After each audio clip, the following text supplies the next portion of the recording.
ঠাকুর ঈশানকে বলছেন, তোমার সেই গল্পটি বলো তো, ছেলে চিঠি পাঠিয়েছিল।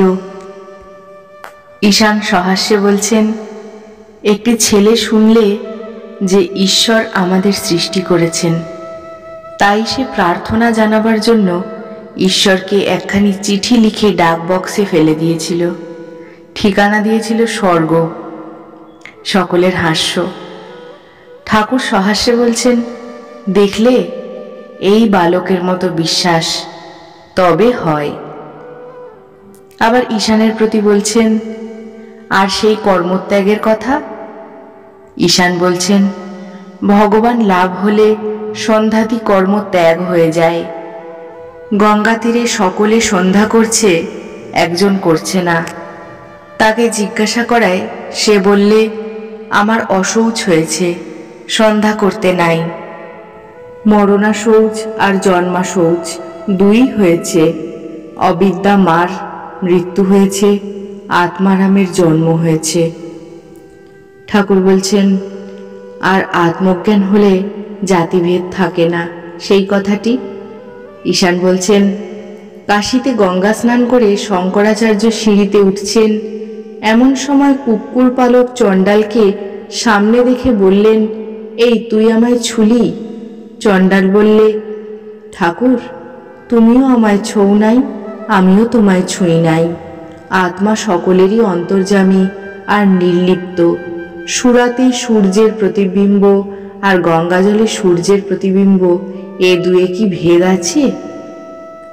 ঠাকুর সহাস্যে বলছেন, আর সেই সমন্বয়ের কথা, সব মত দিয়েই তাঁকে পাওয়া যায়।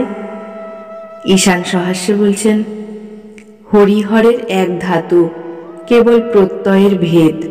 যিনি হরি তিনিই হর, বিশ্বাস থাকলেই হলো। ঠাকুর সহাস্যে বলছেন, আর সেই কথাটি, সাধুর হৃদয় সকলের চেয়ে বড়। ঈশান সহাস্যে বলছেন, সকলের চেয়ে বড় পৃথিবী, তার চেয়ে বড় সাগর, তার চেয়ে বড় আকাশ। কিন্তু ভগবান বিষ্ণু এক পদে স্বর্গ, মর্ত, পাতাল, ত্রিভুবন অধিকার করেছিলেন। সেই বিষ্ণুপদ সাধুর হৃদয়ের মধ্যে, তাই সাধুর হৃদয় সকলের চেয়ে বড়। এই সকল কথা শুনিয়া ভক্তেরা আনন্দ করিতেছেন। ঠাকুর আবার ঈশানের প্রতি বলছেন, কেন নেতি নেতি করে বেড়াচ্ছ? ব্রহ্ম সম্বন্ধে কিছুই বলা যায় না, কেবল বলা যায় অস্তি মাত্রম কেবলঃ রামঃ। আমরা যা কিছু দেখছি, চিন্তা করছি, সবই সেই আদ্যাশক্তির, সেই চিৎশক্তির ঐশ্বর্য। সৃষ্টি, পালন, সংহার, জীব জগৎ, আবার ধ্যান, ধ্যাতা, ভক্তি, প্রেম, সব তার ঐশ্বর্য। কিন্তু ব্রহ্ম আর শক্তি অভেদ।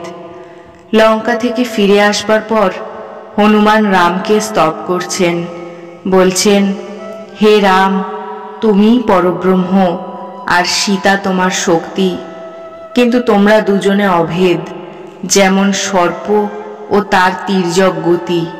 সাপের মতো গতি ভাবতে গেলেই সাপকে ভাবতে হবে, আর সাপকে ভাবলেই সাপের গতি ভাবতে হয়। দুগ্ধ ভাবলেই দুধের বর্ণ ভাবতে হয়, ধবলত্ব। দুধের মতো সাদা অর্থাৎ ধবলত্ব ভাবতে গেলেই দুধকে ভাবতে হয়। জলের হিমশক্তি ভাবলেই জলকে ভাবতে হয়, আবার জলকে ভাবলেই জলের হিমশক্তিকে ভাবতে হয়। এই আদ্যাশক্তি বা মহামায়া ব্রহ্মকে আবরণ করে রেখেছে। আবরণ গেলেই যা ছিলুম তাই হলুম, আমি তুমি, তুমিই আমি। যতক্ষণ আবরণ রয়েছে ততক্ষণ বেদান্তবাদীদের সোহহম অর্থাৎ আমি সেই পরব্রহ্ম, এই কথা ঠিক খাটে না। জলেরই তরঙ্গ, তরঙ্গের কিছু জল নয়। যতক্ষণ আবরণ রয়েছে ততক্ষণ মা মা বলে ডাকা ভালো। তুমি মা, আমি তোমার সন্তান। তুমি প্রভু, আমি তোমার দাস।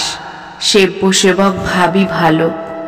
এই দাসভাব থেকে আবার সব ভাব আসে, শান্ত, সখ্য প্রভৃতি।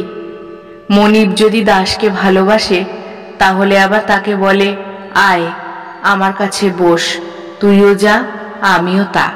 কিন্তু দাস যদি মনিবের কাছে সেধে বসতে যায়, মনিব রাগ করবে না?